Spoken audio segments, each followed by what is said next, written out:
If you're going to take Moz on a date, you have to go to the most hipster bar that no one has ever heard of, and then to an indie flick that no one has also ever heard of. You have to wear a plaid shirt, probably. You've got to be wearing, thick kind of black rimmed glasses, because, it's Seattle, man. Maybe wear a hoodie, that would help.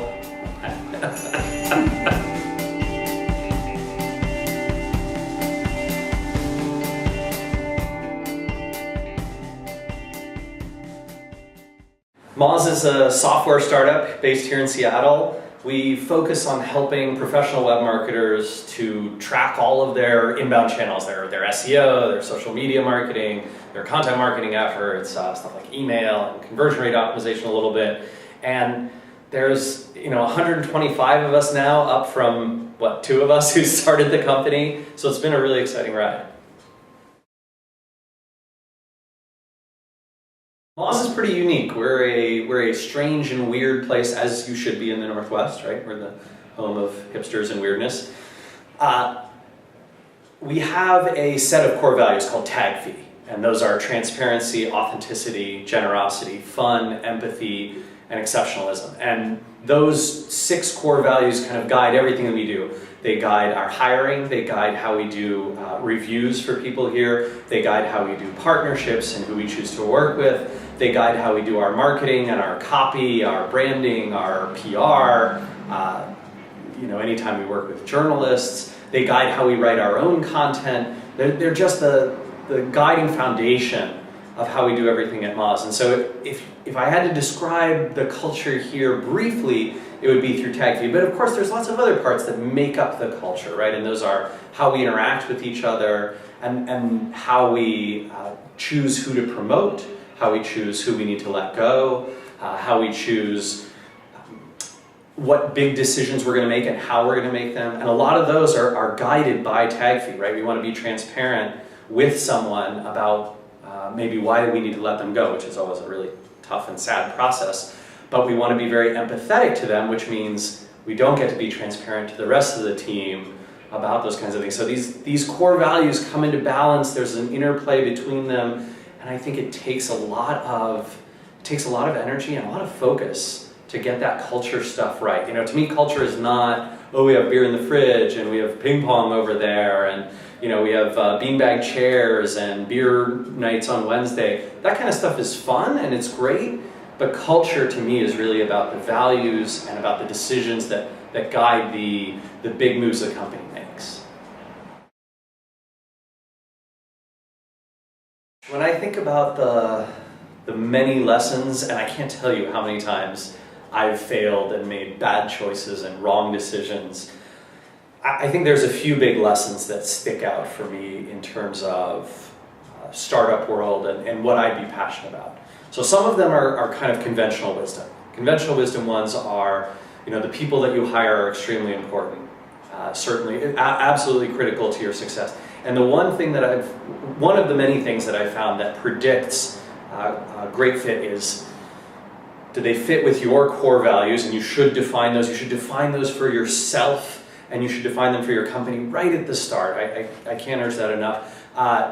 And if they are a fit, are they also passionate about the work that they do outside of work? Do they do it for fun, as a hobby?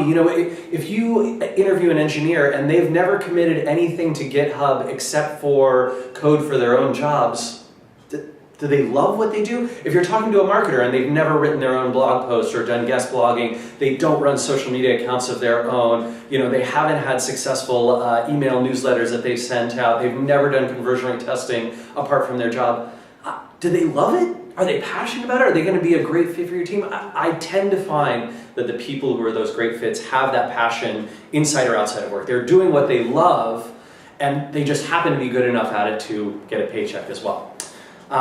Another very big lesson, and this is going to defy conventional wisdom, but I really hate the concept of MVP. I despise minimum viable product. I like extremely excellent viable product. I would go for the EEVP every time over the MVP. I think MVPs actually kill a lot of potentially great startups and companies and products because people have this rush to launch something, anything, and it doesn't fulfill the true desire of their customers. It doesn't fulfill what they could achieve given more time, more energy, more effort. They simply have this idea in their head that I have to launch something, and so I will launch something that's shoddy and minimum instead of something that's truly excellent. And maybe that's just a difference of opinion about what minimum viable means. But I would urge you to think a little bit more on the is this excellent rather than the is this minimum. And I have so many other lessons, but I'll leave it at those two for now.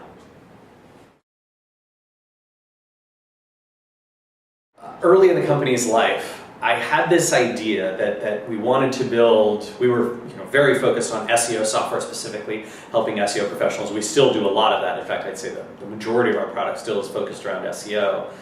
But I had this idea that there were lots of other people out there like me, sort of hardcore SEO junkies, just cared deeply about every possible metric we could get our hands on and wanted to analyze things from every angle. And we had this product called Linkscape that we launched as a tool, as a research tool. And you could go in and basically see our link graph of the web along with every metric imaginable. Every single line in the product that showed you a link had like 12 different metrics, and it was several rows per row, basically, of information. This is not a good idea. Let me urge you, founders, especially if you are sort of experts or passionate about your domain, not to build a product for yourself, right? If you build something that makes you happy, especially if you are a deep, knowledgeable expert who is way down in the tactical, you're going to overbuild, and you're going to build for a very, very small minority of the population. I would urge you to think broader. Think, what's a very usable product? What's the thing that 80–90% of the market needs, not the 10% that you just happen to be a part of? We launched a future product, an iteration of that Linkscape product called Open Site Explorer, and that's been massively successful. It's way simpler. There's these two metrics, page authority and domain authority, and those sort of wrap together all the metrics that you might care about, correlates well with how Google ranks pages, right? And one's for pages, one's for domains. It's pretty simple and self-descriptive. It works much, much better for the vast majority of our audience. It's gotten a lot more traction. So I think that's definitely one of those like hypothesis, experiment, fail, learn, try again.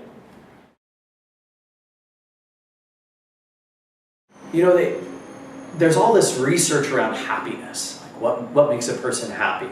And they talk about the ability to control what you get to do, as self-determination, right? They talk about growth, being able to learn new things and achieve a next level. They talk about having a goal but enjoying the journey, being able to enjoy the journey.